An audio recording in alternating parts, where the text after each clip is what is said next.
On Friday I got an unexpected opportunity to go into Munich to do some street photography. I thought I'd share the pictures with you. I've also got a little tip as to how to cope with cold weather when you're doing street photography.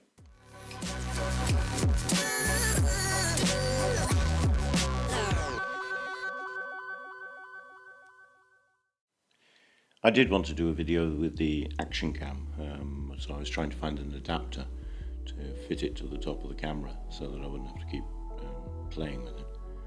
Unfortunately I couldn't find a shop that actually stocked the thing, so that really annoyed me. So I've ended up having to just do shots. So here's the first batch. I started in the area around Sendlinger, which is where my favourite photography shop is, Sauter. There's a hospital nearby, a rather large one, and basically I was going around there. The area of the hospital though, they're actually rebuilding or building a large extension onto it. And so the first batch of photos was really to do with the building and the building work that was going on. The pictures marked in red are the ones that I thought were good when I was looking at the back of the camera on the day. I'm disappointed with this picture.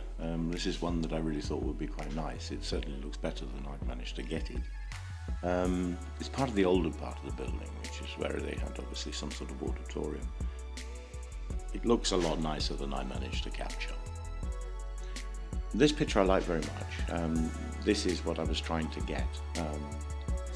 The building with all its rather hectic but still some order, the tree on it, and of course these funny pipes, which I assume because of the cold weather were actually pumping in some sort of heating or warm air. Whether it was for the workers or whether it was to dry any plaster that was on the walls, I'm not sure.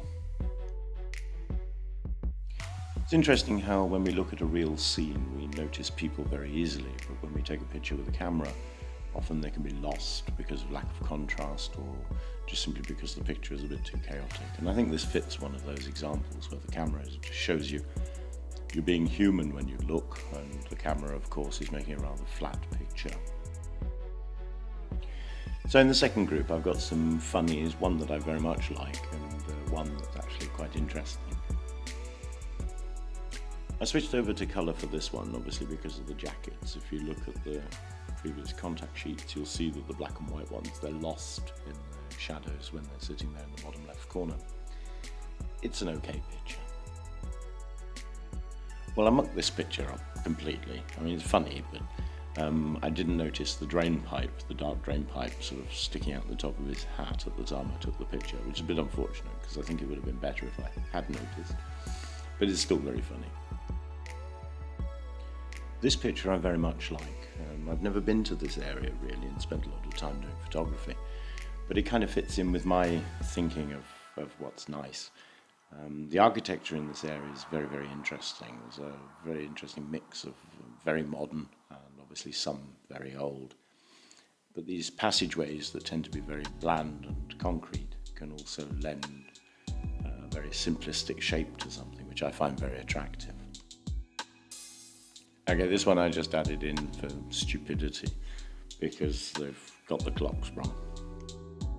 Again, the last group of pictures was just getting into the underground, where I managed to pick up two pictures I liked.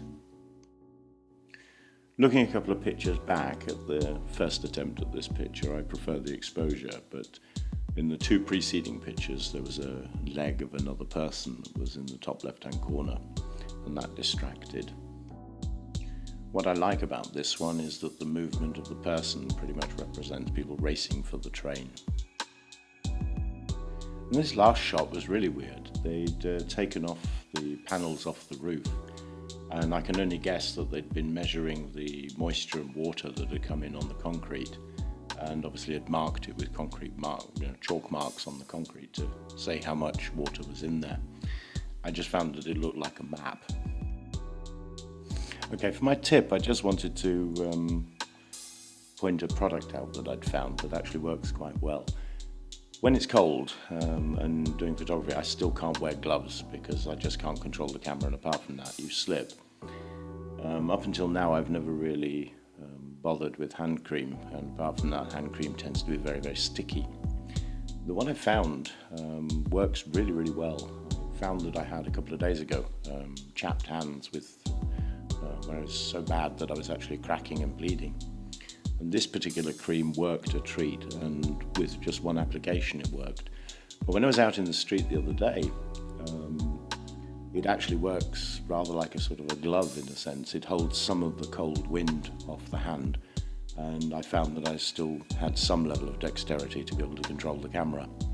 With street photography, you need to change things, and especially with me doing most of the things manual, moving the fingers, it's not just point and click. I've actually got to control things. So I just thought I'd share that with you.